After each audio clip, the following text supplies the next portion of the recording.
kam anwa'u tauhid, berapa macam tauhid, apakah hanya satu ataukah lebih daripada satu?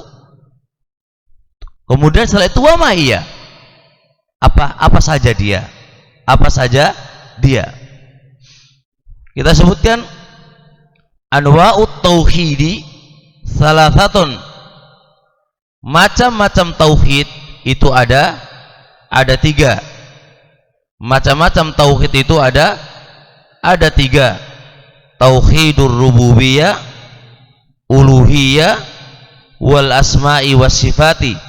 Ada tauhid rububiyah, ada tauhid uluhiyah, ada tauhid asma was sifat. Jelas ini insyaallah. Taib. Ini yang ma'ruf.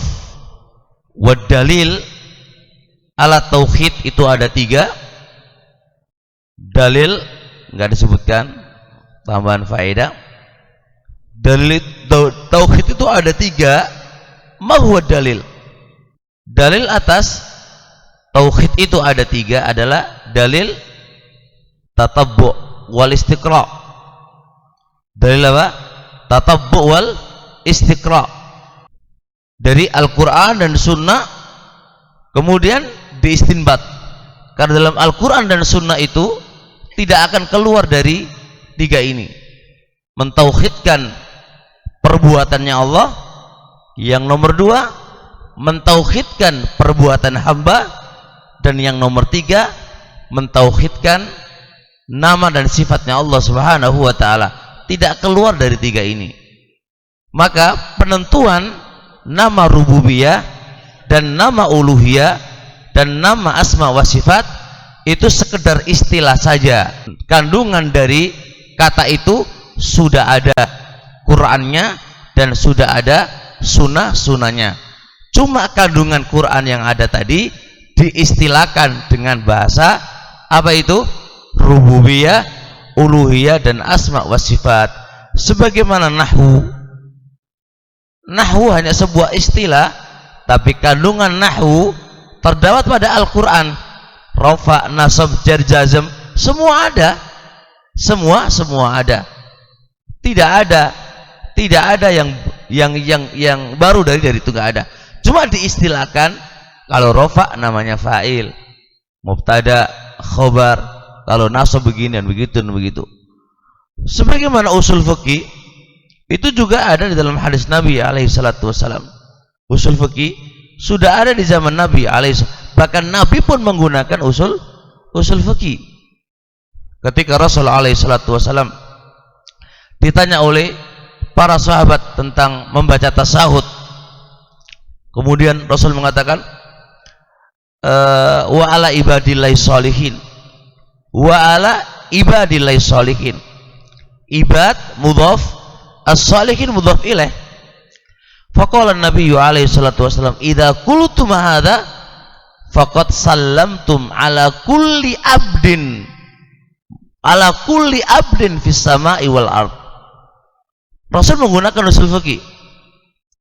Ketika Rasul mengatakan kalau Anda mengucapkan wa ala ibadillahi sholihin, ala ibadillahi sholihin, ibad adalah mudhaf, Allah mudhaf ilaih, itu umum. Ketika dia mau menggunakan kalimat ibadillahi sholihin itu umum, apa kata Rasulullah? Faqad sallamtum ala kulli, sebagai kulli, ala kulli abdin, memahami ibadillah itu adalah umum dengan dibahasakan oleh Rasulullah ala kulli di situ. Maka Rasul juga menggunakan usul fikih. Cuma istinbat para ulama menggunakan umum itu begini loh. Hadza min babit tashil, memudahkan saja, bukan perkara baru atau bid'ah. Jadi jangan dipahami taksim akidah atau taksim tauhid menjadi tiga itu perkara bid'ah. Orang ini nggak paham qawaid dan nggak paham usul. Sampai ada satu kitab membantah kepada orang yang mengatakan taksim tauhid menjadi tiga adalah bid'ah, dibantah oleh beliau. Ana lupa penulis, tapi saya baca selesai bantahan itu. Ala kulli hal, macam tauhid ada tiga. Laisa, bukanlah keluar dari jalur, wa innama mimbab, memudahkan para murid memudahkan tulabul ilm, memudahkan manusia untuk meringkas, ya, untuk meringkas dengan apa yang Allah sebutkan dalam Al-Quran. Ada rububiyah, ada uluhiyah, ada asma wa sifat. Taib. Kemudian seterusnya, ma huwa ta'rifut tauhid. Apa itu definisi tauhid? Pertama, pertanyaan ma huwa tauhid, hadza min jihatil lugha. Wa ma huwa ta'rifut tauhid, dengan beda ta'rif ini menunjukkan ada perbedaan. Yang dimaksudkan oleh penulis adalah makna tauhid secara syar'an. Ma huwa tauhid secara syar'an. Kalau kita ditanya tentang ma huwa ta'rifut tauhid, maka tentunya kita bertanya, karena tauhid ada tiga kan?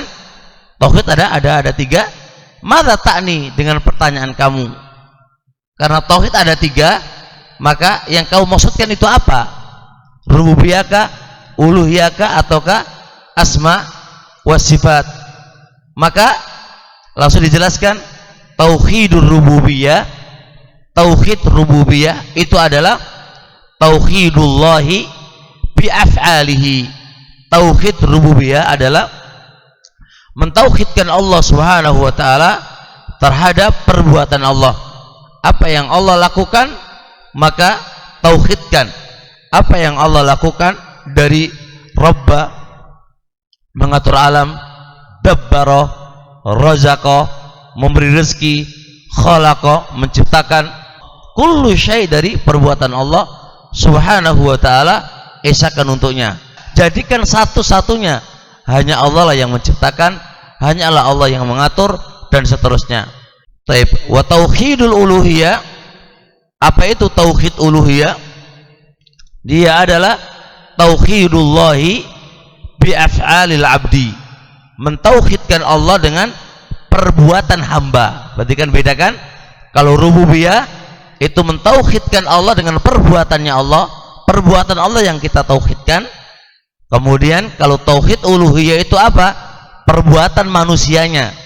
Perbuatan manusianya itu kita berikan hanya kepada Allah. Kita berikan hanya kepada Allah. Anda salat, berikan kepada Allah. Anda menyembelih, berikan kepada Allah.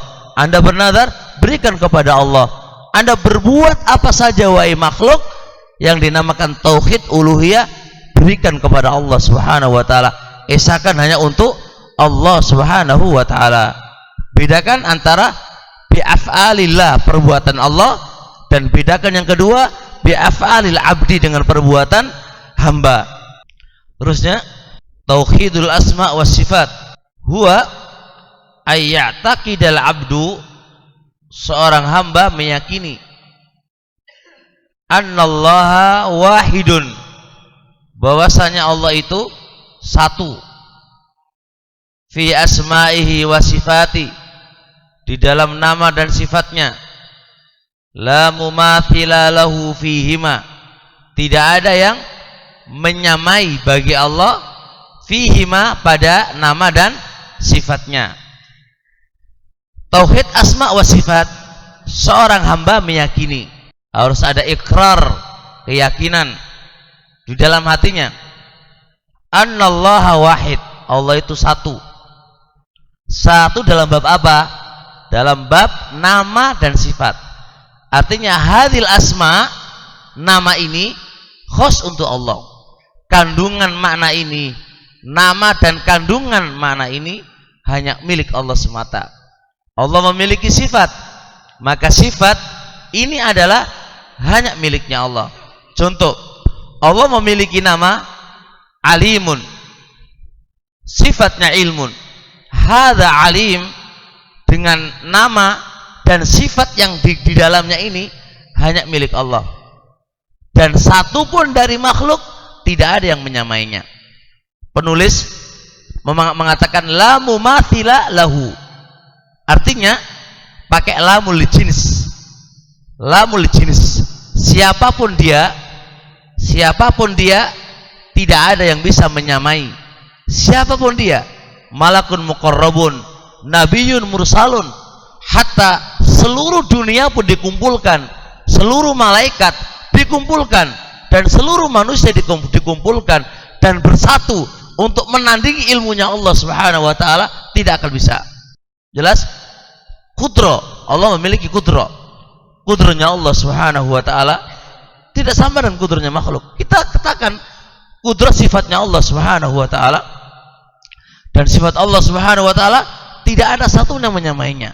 Hatta malaikat berkumpul menyatukan kekuatan, para nabi menyatukan kekuatan, dan semua yang ada di muka bumi menyatukan kekuatan untuk menandingi kekuatan Allah Subhanahu wa taala, gak bakal mampu. Jadi gak usah takut sama mak lampir, gak usah takut sama siapa? Apa itu? Lautan apa penghuni apa jenis? Lautan mana itu gak perlu, semua itu kalah dengan Allah. Kekuatan mereka itu ada berapa? Gak punya kekuatan apa? Jangankan kekuatan Nyi Blorong atau siapa itu ya, itu gak ada apa-apanya, kecil, dan gak perlu dibandingkan dengan kekuatan Allah Subhanahu wa taala. Gak layak dibandingkan. Jadi kita punya Allah Subhanahu wa taala. Nah, sifatnya Allah dan nama-namanya Allah itu esakan, hanya miliknya Allah semata. Jangan sampai kita tetapkan di makhluk. Jangan tetapkan di makhluk. Nah, ini namanya tauhid asma wa sifat. Sebagaimana Allah juga punya sifat dzatiyah dan punya sifat fi'liyah. Sifat fi'liyah kayak Allah turun, ya, turun, istawa al-arsh. Sifat-sifat yang ini juga, naam, sifat yang ini kita katakan khas untuk Allah Subhanahu wa taala, yaliku bi jalali, yang sesuai dengan keagungan Allah Subhanahu wa taala.